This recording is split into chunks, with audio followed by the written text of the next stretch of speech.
배정받았거든요. 이거 심각해요. 기업은 돈 버는 게 맞다.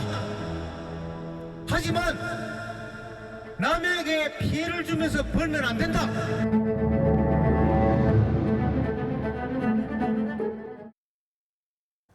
시청자 여러분 안녕하십니까? BTV 경기뉴스 시작합니다. 요즘 화성시의 가장 큰 화두 중 하나는 바로 비봉면에 들어설지도 모르는 지정 폐기물 매립장입니다. 비봉 주민들은 반대위원회를 꾸려 반발해왔고 이 과정에서 매립장 건립을 추진하는 업체에 대한 다양한 문제가 제기되기도 했습니다. 반대 동참 시민도 나날이 늘고 있는데요.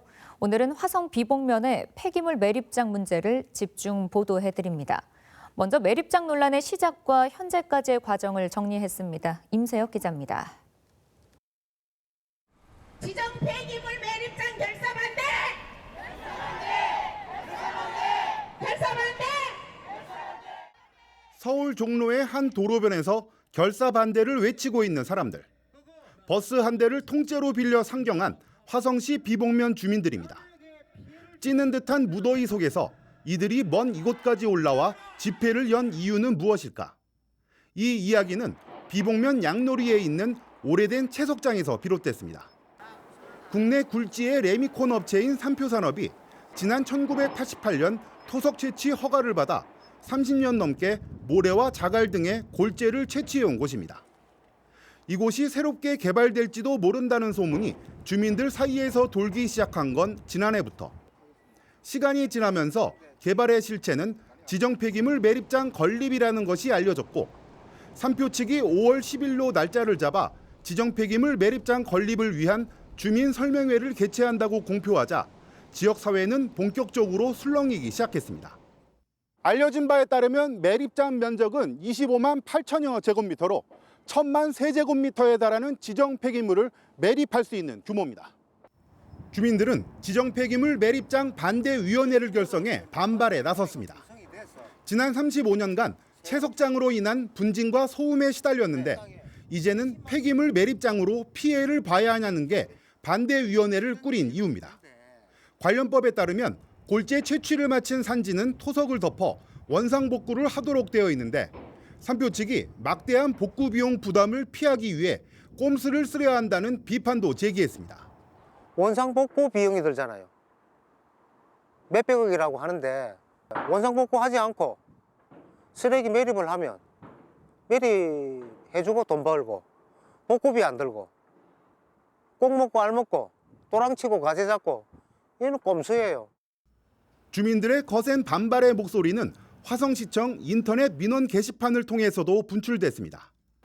수백 건에 달하는 매립장 건립 반대 민원이 올라와 게시판을 뒤덮었습니다. 상황이 이렇게 되자 화성시는 시장이 직접 서면으로 입장을 밝히고 나섰습니다. 주민들의 마음은 알겠지만 아직까지는 매립장 조성 사업과 관련해 공식 접수된 것이 없어 대응이 어려운 상황이라고 설명했습니다.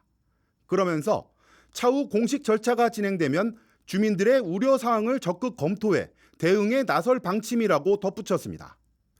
하지만 이러한 시장의 입장 발표에도 불구하고 주민들은 그저 손을 놓고 지켜만 볼 수는 없다며 행동에 나섰습니다. 지역의 기업인 협의회를 찾아 폐기물 매립장의 심각성을 알리는 한편 지난 4월 30일엔 화성시청 앞에서 1인 릴레이 시위를 시작했고 이러한 시위는 한 달 반이 넘도록 현재도 이어지고 있습니다. 이거 모르고 계시는 분들도 있고 지정 폐기물이 들어오면 비봉면에 면민들은 어떻게 될 것인가 들어와서는 안 된다라는 말씀을 꼭 드리고 싶습니다. 주민들은 삼표 측이 개최한 폐기물 매립장 주민 설명회에 맞춰 개최 장소인 비봉면 주민센터 앞에서 집회도 열었습니다. 삼표를 규탄하는 거센 목소리 앞에서 주민 설명회는 결국 무산됐습니다. 파행된 거죠. 주민들이 매립장이냐 우리 다 나가자 그런 거죠. 이유는 듣기도 싫다. 주민들은 여기에서 멈추지 않고 지난 6월 14일 서울 종로에 있는 삼표 본사 앞에서도 또다시 집회를 가졌습니다. 채석장에서 발생하는 분진과 소음을 30년 넘게 참아줬는데 이제 와서 그 자리에 지정 폐기물까지 매립하겠다는 건 은혜를 원수로 갚는 행태라며 강하게 질타했습니다. 돈을 벌어도 이렇게 벌면 안 되죠. 은혜를 왼수로 갚아도 이거는 아니죠. 사회적 기업으로서의 역할, 그리고 그 지역의 환경적 역할을 수행해야 하는 기업이 참 기업이고 여러분이 존경할 수 있는 기업입니다. 그러면서 삼표가 과연 그런 기업입니까, 여러분? 아니죠. 악덕 기업 맞습니다.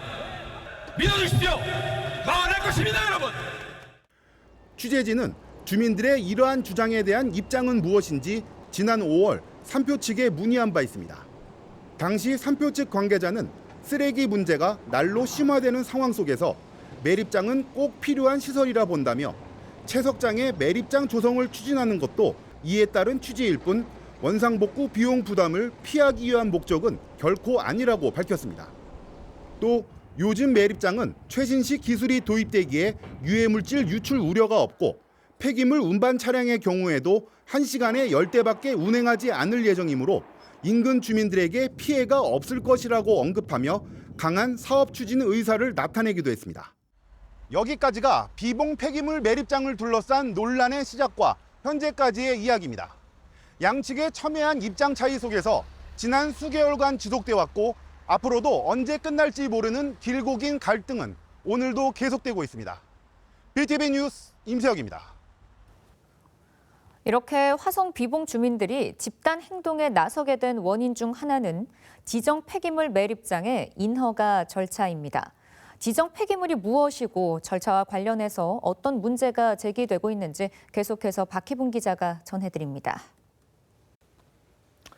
지정 폐기물 많이 들어는 보셨지만 자세히 알고 계시는 분들 많지 않을 겁니다.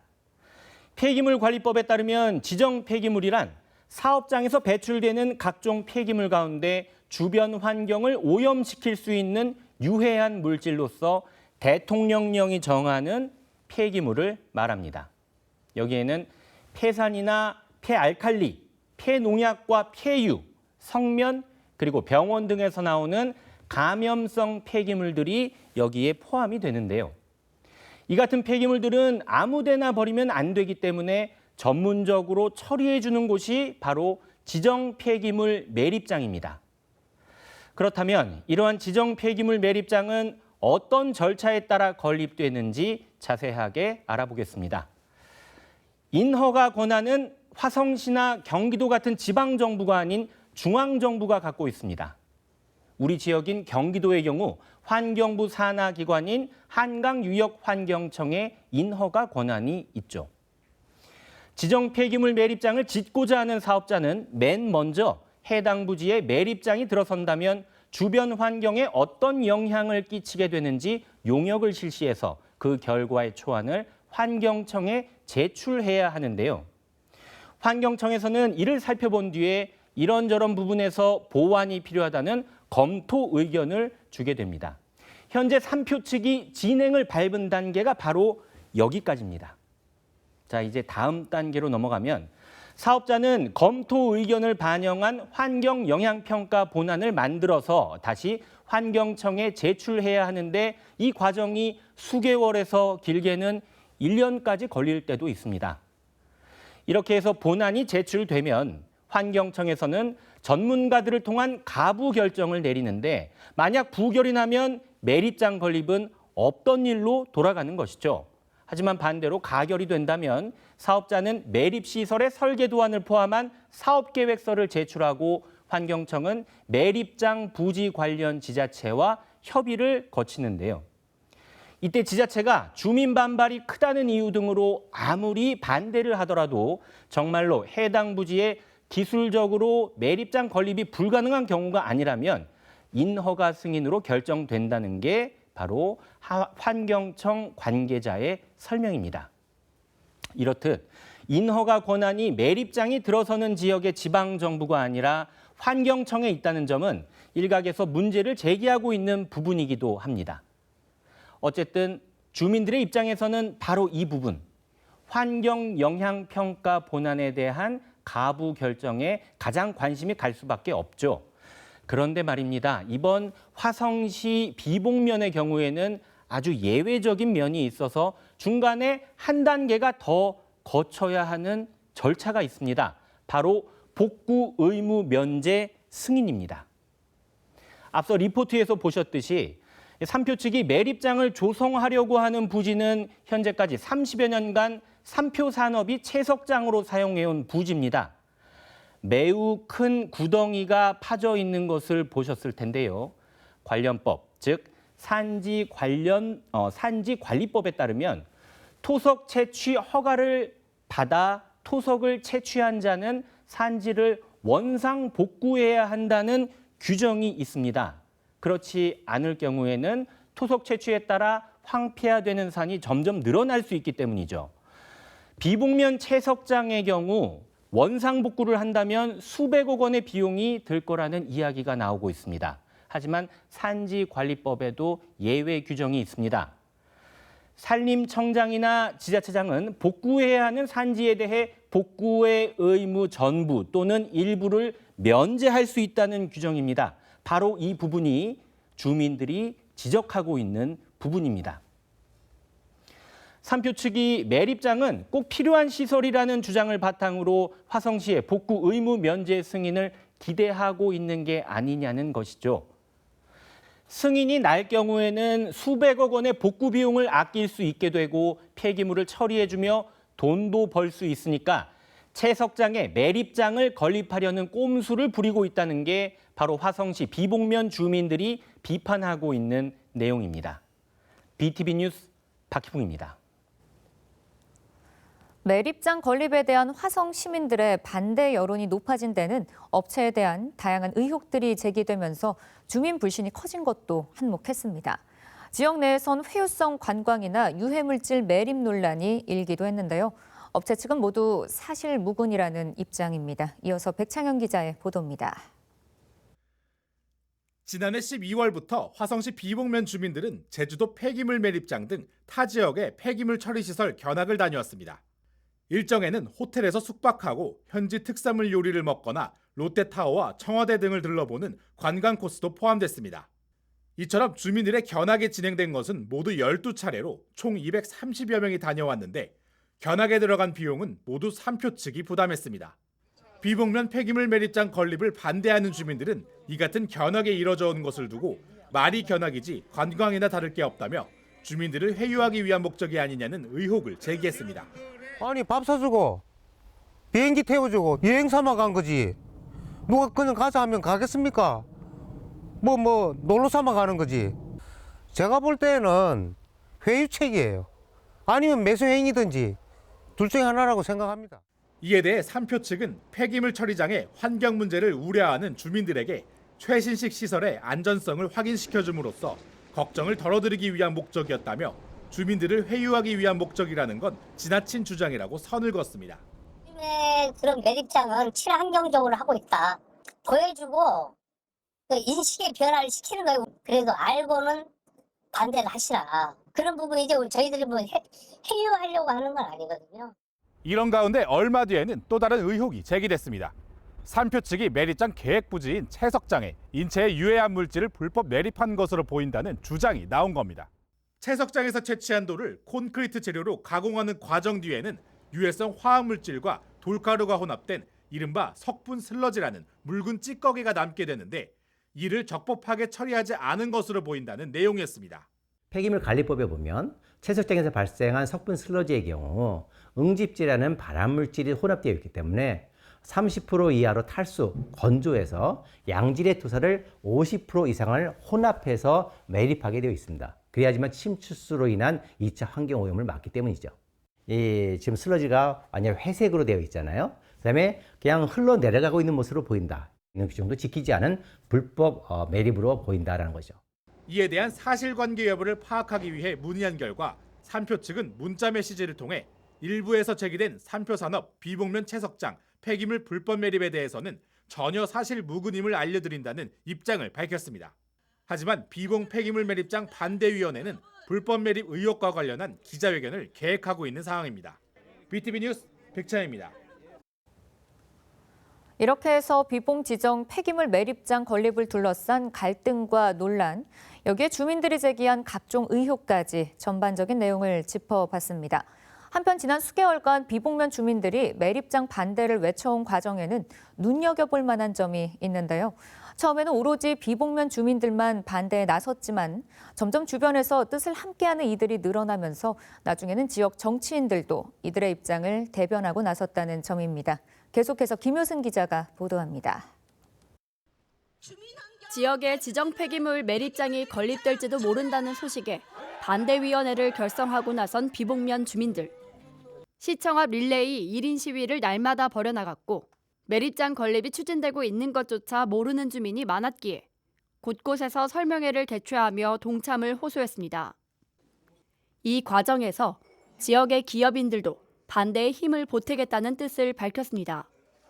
저도 익히 이런 심각하다고 이렇게 생각을 하고 있었지만 반대위원장님의 얘기를 듣고 보니까 더더욱 심각하다는 것을 느끼고 있습니다.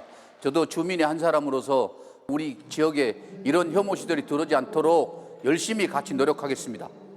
이를 통해 매립장 건립 추진 소식이 좀 더 널리 알려지면서 내년 1월부터 본격적인 입주가 시작되는 비봉 택지지구의 7,000세대 입주 예정자들도 반대에 동참했습니다. 입주 예정자들은 어떻게 대규모 택지지구와 가까운 곳에 폐기물 매립장을 지으려는 것이냐며 반대위원회가 개최하는 집회에 참여해 한 목소리를 냈습니다.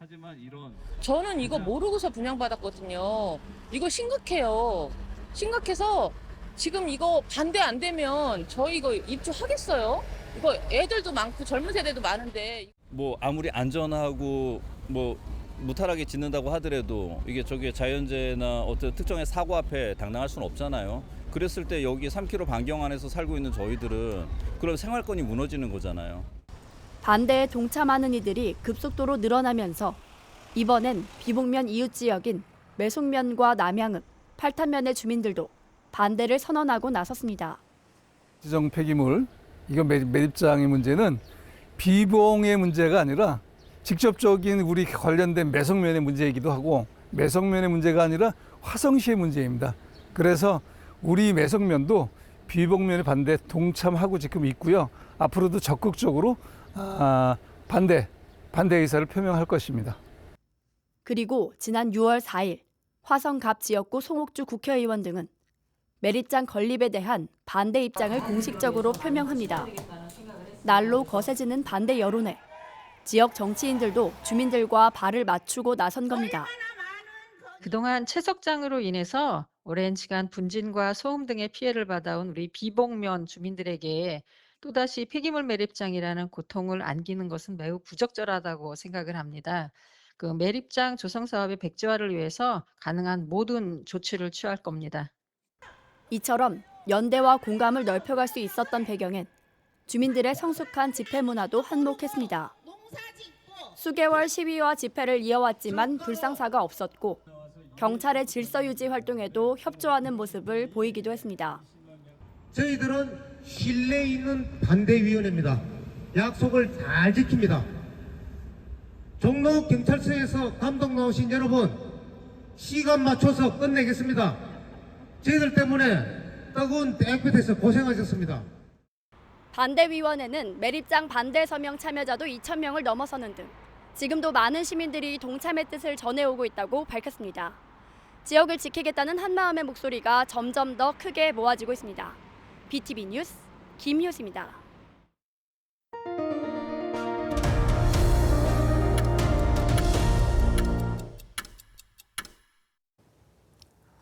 수원시 정선거구 더불어민주당 김준혁 국회의원이 학교법인 이화학당과 이화여대 동창 모임을 명예훼손과 업무방해 혐의로 경찰에 고소했습니다.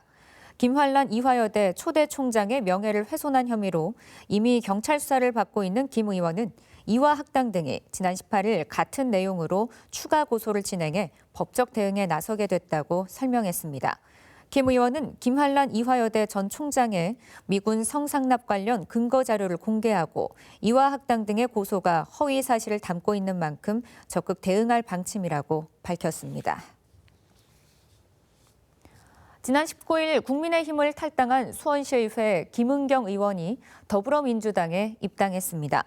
20일 오후 기자회견을 개최한 김 의원은 주민을 위한 생활정치를 실현하기 위해 정치에 입문했지만 국민의힘에서는 한계를 느꼈다고 밝히고 새로운 위치에서 새로운 방식으로 주민들에게 봉사하겠다며 민주당 입당을 공식 선언했습니다. 김은경 의원이 민주당에 입당하면서 더불어민주당은 수원시의회 37석 중 17석을 확보했습니다. 초중 고등학교를 중심으로 백일의 환자가 급증하고 있습니다. 경기도는 올해 도내 백일의 환자가 576명으로 지난해 같은 기간보다 무려 115배 이상 급증 추세를 보이고 있다고 밝혔습니다. 연령별로는 10에서 14세가 282명으로 가장 많았고 15세에서 19세가 206명 등 초중고등학교에서 주로 발생하는 양상을 보였습니다. 도는 백일에 감염 시 중증으로 발전할 수 있는 1세 미만 영아는 적기에 접종하는 게 중요하다며 마스크 착용과 백신 접종 등을 권고했습니다. 경기도가 중국 경제 규모 2위이자 한국 기업들의 최대 중국 투자 지역인 장쑤성과 자매 결연을 체결했습니다. 이로써 경기도는 중국 경제 규모 1위인 광둥성을 비롯해서 2위 장쑤성, 3위 산둥성과 모두 자매 결연을 맺게 됐습니다. 이번 자매 결연 합의서에 따라서 양 지자체는 경제통상과 과학기술, 교육, 환경 등 8개 분야에서 교류 협력을 확대하게 됩니다.